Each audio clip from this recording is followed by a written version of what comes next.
Assalomu alaykum YouTube tinglovchilari. Bugungi birinchi dars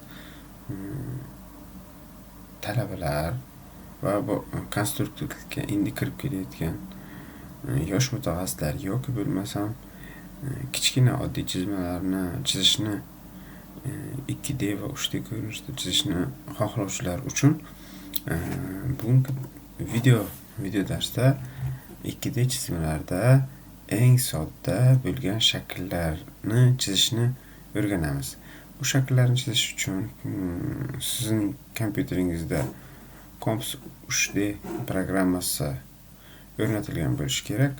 Bu programmada 2D hujjatlar bilan ishlash uchun, 2D shakllarni chizish uchun bizga chizma yoki bo'lmasa fragment hujjatlarga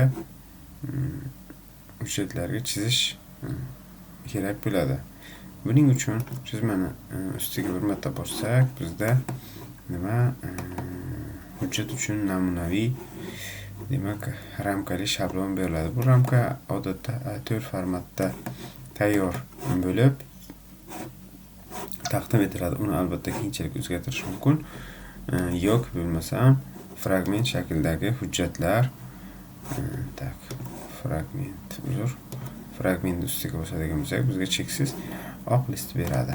Endi shakllarni chizish uchun bizga mana bu panellarda joylashgan instrumentlardan foydalanish kifoya qiladi. Masalan, to'rtburchak chizishimiz uchun biz prямоугольник chizamiz va to'rtburchakning yoki bo'lmasam kvadratning o'lchamlarini bo'yi, vusati, shirnaini qiymatlarini kiritamiz. Bizda hozir bu millimetr hisobida bo'ladi. Undan keyin imishgan istalgan knopkasini bosgan joyimizda u chizilib qoladi.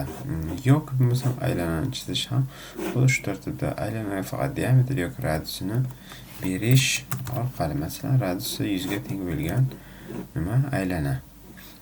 Bu yerda Comps dasturida shunday sozlama qo'yilganki, u avtomatik ravishda o'qlarni ham qo'yib ketadi.